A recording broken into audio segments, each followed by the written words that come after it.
Once upon a time, there was a dreary little North Island town just over the hill from Wellington that you could drive through on your way to far more interesting places.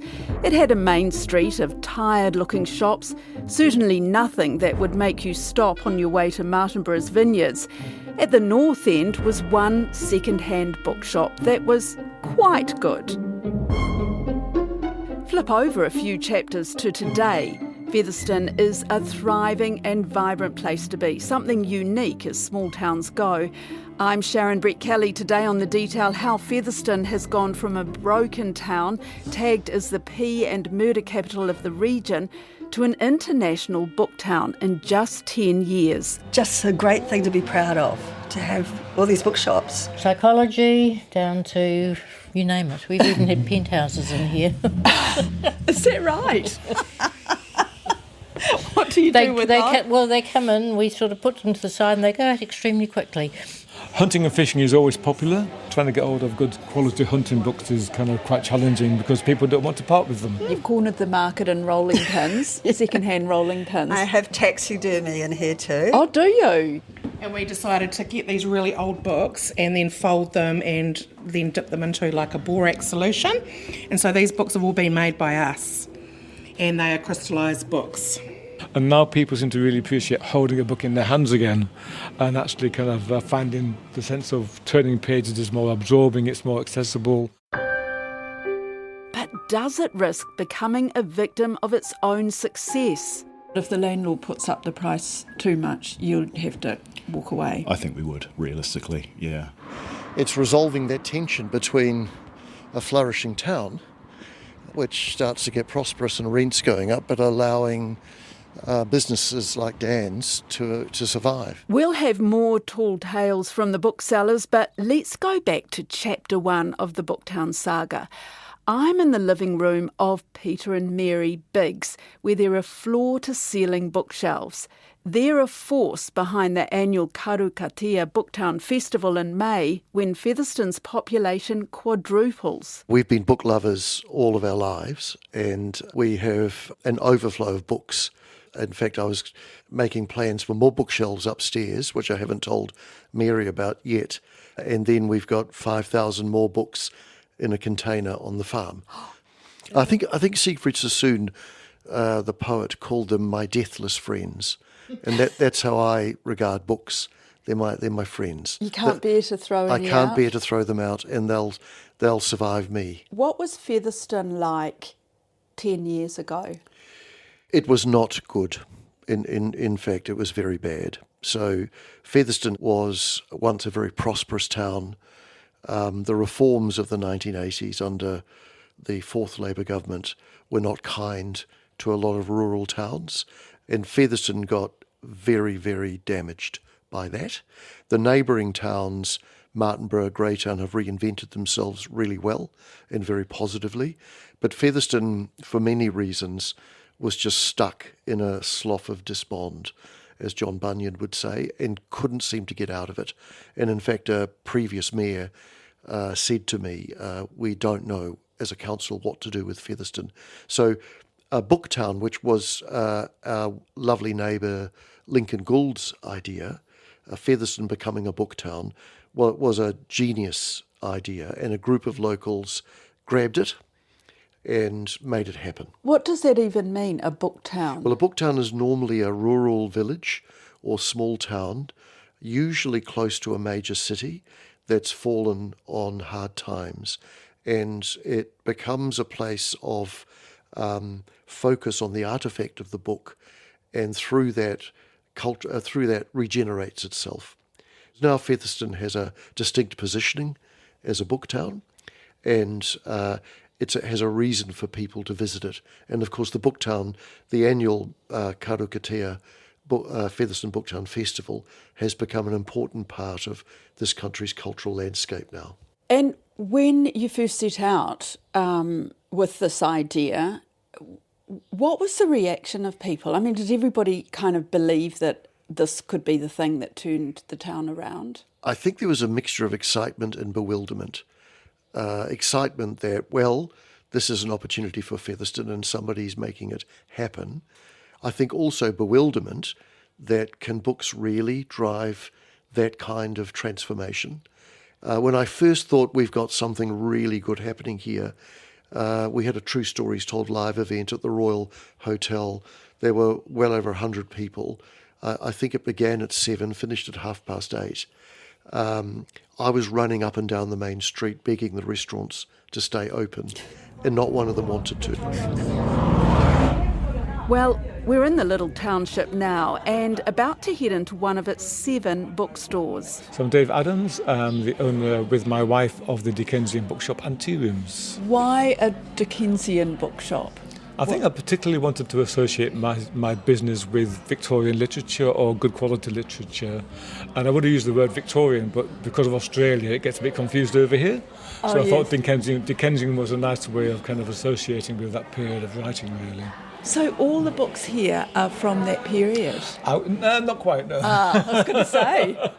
Can you just take me on a little bit of a tour and show me some, what you've got here? Gotcha. And I guess what makes it a little bit special. Yeah. To start with, so this is my Victorian section. So I have Kipling, H.G. Wells, Henry James, so people from that kind of Victorian period, a selection of the smaller Edwardian hardbacks.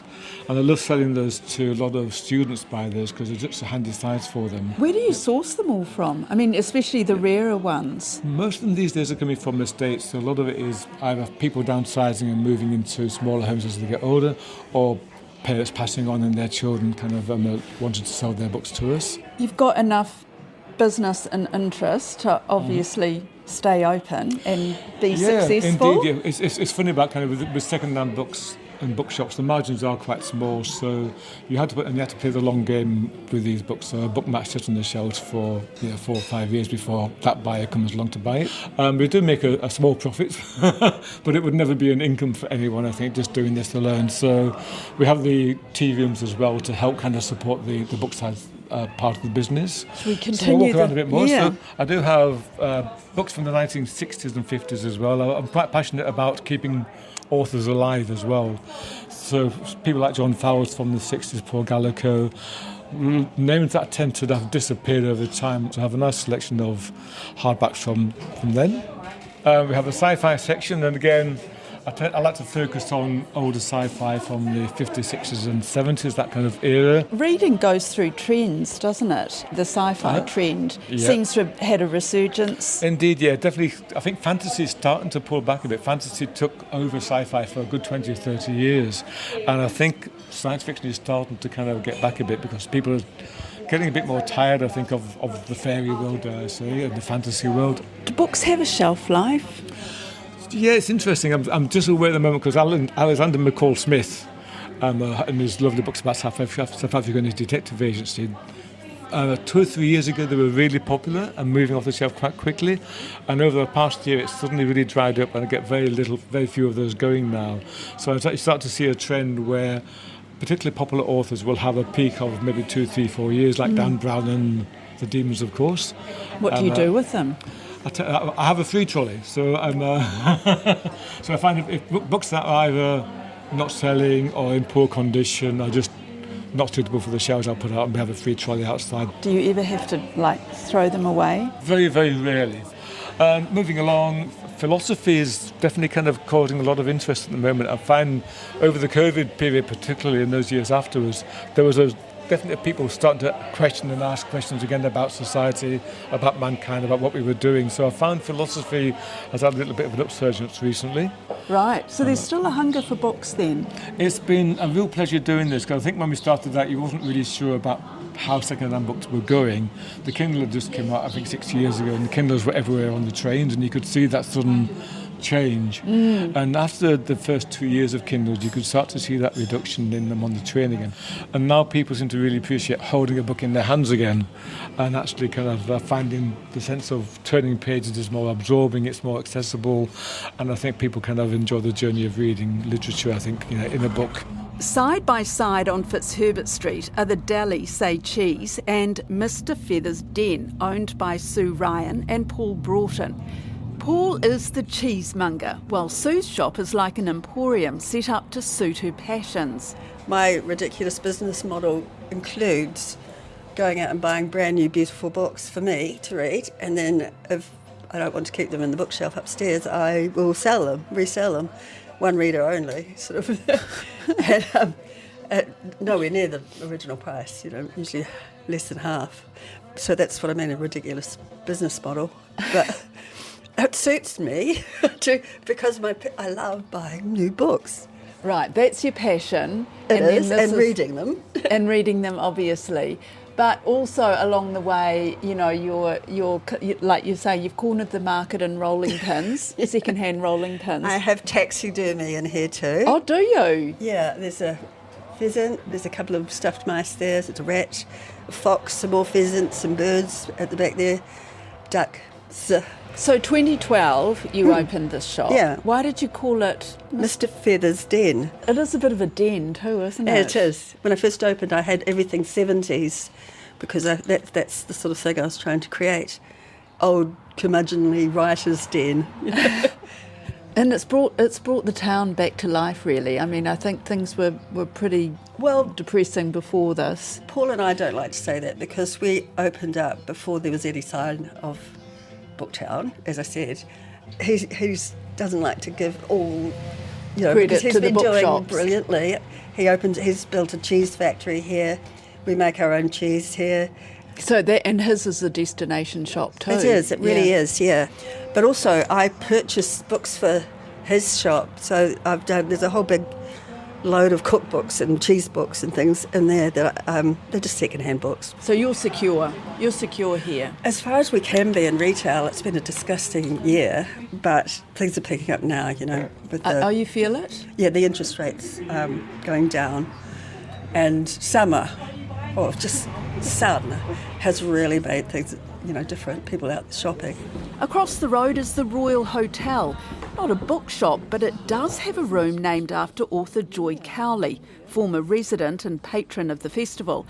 Its co-owner is John Richards. So we took this over to reset your compass. So you arrive over the hill, which is, everyone hates the hill.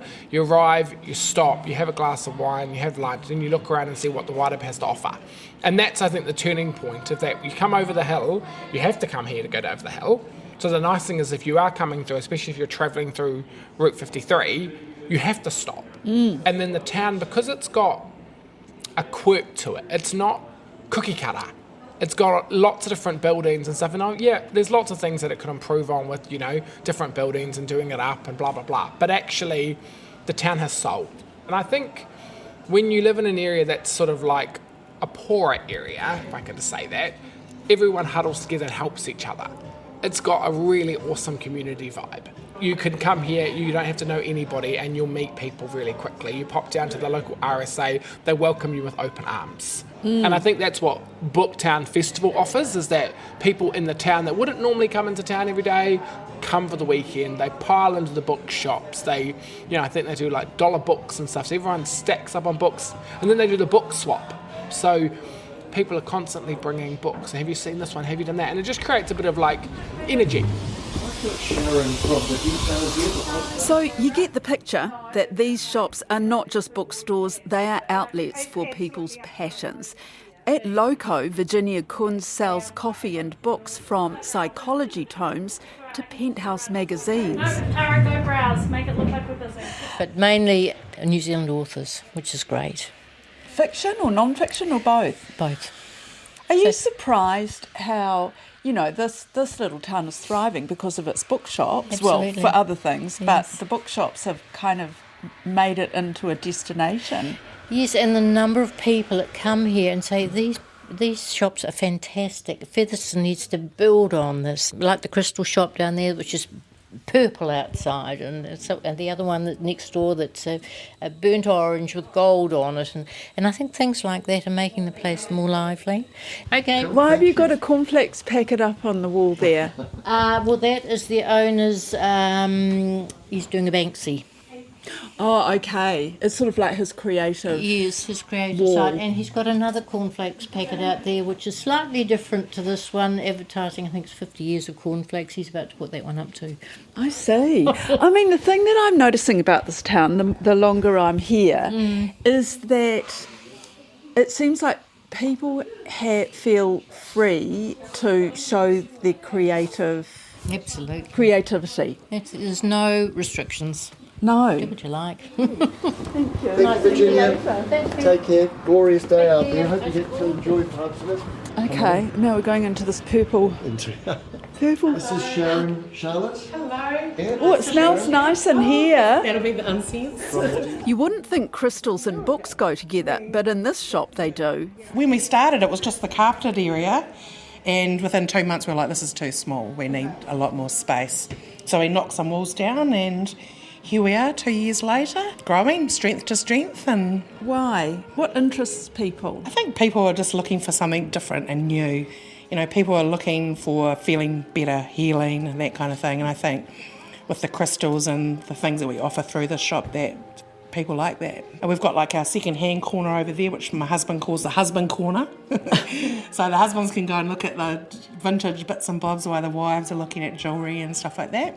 We've got new books and second-hand books, and then a lot of like oracle and tarot cards and that kind of affirmation cards and stuff as well. So. And the books are all relating to crystals? We've got like New Zealand authors. It's not just crystals, really. It's sort of anything spiritual. We've got books about foraging within New Zealand, books on cannabis and CBD and alternative therapies and medicines. Yeah, we've even got the Kama Sutra. We've got a little bit of, everything for everyone. And if that doesn't tickle your fancy, there's Massine's Military around the corner. Its owner is Dan Richardson. Are you going to show me your secret room? Of course. Is now a good time? Yes, yeah. It's a bit of an Aladdin's cave, of old books back here. All sorts of things. We use it mostly as a storage area, but this is where stock comes in and we sort of sort it out and we put it into various categories. And I love coming back here. Actually, it's one of my favourite places, just to sort of sort through boxes of books. Once in a while you'll find a gem. So yeah, it's really really cool. Right. What is it? Describe to me what the feeling is when you come across that gem. It's really amazing. Like, I'm just after the Second World War, the Department of Internal Affairs put out the official history of New Zealand in the Second World War. So every so often, if we come across one of those volumes, that's amazing, because quite often they have a frontispiece on there with, they were presented to the men that fought in those battles. So that they're really cool when you find those. We've actually got some over here. We've got let's have a look. Yeah. These are more sort of the magazine format ones, but we've got New Zealand early operations with Bomber Command. Absolutely, so they're really cool. But I love coming across those sorts of things. Yeah, really brings history to life. They are big sellers. People love them. War comics. Yeah. They're called Commando War comics. But what's grabbed my eye is a story about Hitler. So there is a bit of a market for them? A little bit of a market, but really most of the people that buy that sort of literature, it's really for the military history aspect of it. We don't carry anything political, specifically political about that, terrible period in history. It's not something we want to promote in any way, shape or form, but there is a, military history aspect to it. You're on either side of you here are empty shops. That's right. What's going on? Because, I'm also hearing that this town is doing so well as a book town. Yeah, Featherston is really growing, and that puts, I guess, pressure on commercial rents and those sorts of things. And to be honest, running a bookshop, especially a second-hand bookshop, it's not especially lucrative. So, any increase in costs is really difficult. The one shop on the left side over here, that was a sort of vintage or retro shop, and the other one was an antique shop. Actually, they've recently vacated the premises because their rents were put up, so we're just sort of waiting to see what happens with us as well. I mean, we'd love to keep going. It's great for Featherston to have all these bookshops, but I think there has to be some realisation of the fact that to have this great sort of cultural aspect to the town, you've got to consider that in your commercial decisions as well. What would you do? If we were forced to sort of leave this shop, we'd have to look very seriously about, whether we could continue the business on. in Featherston, it would be really difficult. There's a lack of decent quality commercial property in the town. And while the population is growing and sort of changing, I mean, we've been here 8 or 9 years now, and it's certainly changed in that time. So it's definitely a town on the up. But part of that is, the attraction of having a lot of bookstores and second-hand bookstores as well. So, yeah, I think we'd just sort of have to wait and see. But if the landlord puts up the price too much, you'd have to walk away. I think we would, realistically, yeah, which would be a real shame. And Peter, while we're walking to the next place, I mean, Dan is saying there that they might have to close down. Yes, it's a worry. It's a real worry. It's a worry, and I'm going to start talking to the landlords to explain how precious Featherston Booktown is, and that we're all going to have to work to make it possible and sustainable. So it's resolving that tension between a flourishing town, which starts to get prosperous and rents going up, but allowing businesses like Dan's to survive. So it may not be a fairy tale ending for all, but local councillor Colin Olds says Booktown plays a big role in Featherston's inevitable growth. As we thrive as a community, there is more interest and investment in Featherston from potential landlords or developers, and they are cost-driving factors that we have to be very conscious of. And I think Featherston's on the cusp of growing to that extent. I mean, Council have just endorsed a spatial plan, which is a master plan, which really sets out some level of future for Featherston in terms of development, housing, commercial properties, parks and reserves, so on and so forth. And I think if we were to venture out 40 years to see how much of that spatial plan is picked up on, then we could see not just a thriving community, but certainly a hub for a number of other activities that occur in the town. It's exciting times for Featherston. Back to books, and the last word goes to Lincoln Gould, founding kaumātua of Featherston Booktown. It's quite amazing what's happened. You must feel proud. Well, I feel pleased. I'm not someone who feels proud about anything much. Okay. But certainly it's worked well, and I think it's worked very well for Featherston, with the thousands of people that come here each year, and the authors. I think it's a favourite destination for authors to present their wares. So yeah, that's Featherston Booktown as far as I know it. That's it for today. The Detail is a newsroom production supported by RNZ and NZ On Air. Thank you to Peter and Mary Biggs and the good people of Featherston. This episode was engineered by Ben Pearce and produced by Davina Zimmer and Alexia Russell. And I'm Sharon Brett Kelly. And may Featherston live happily ever after. The end.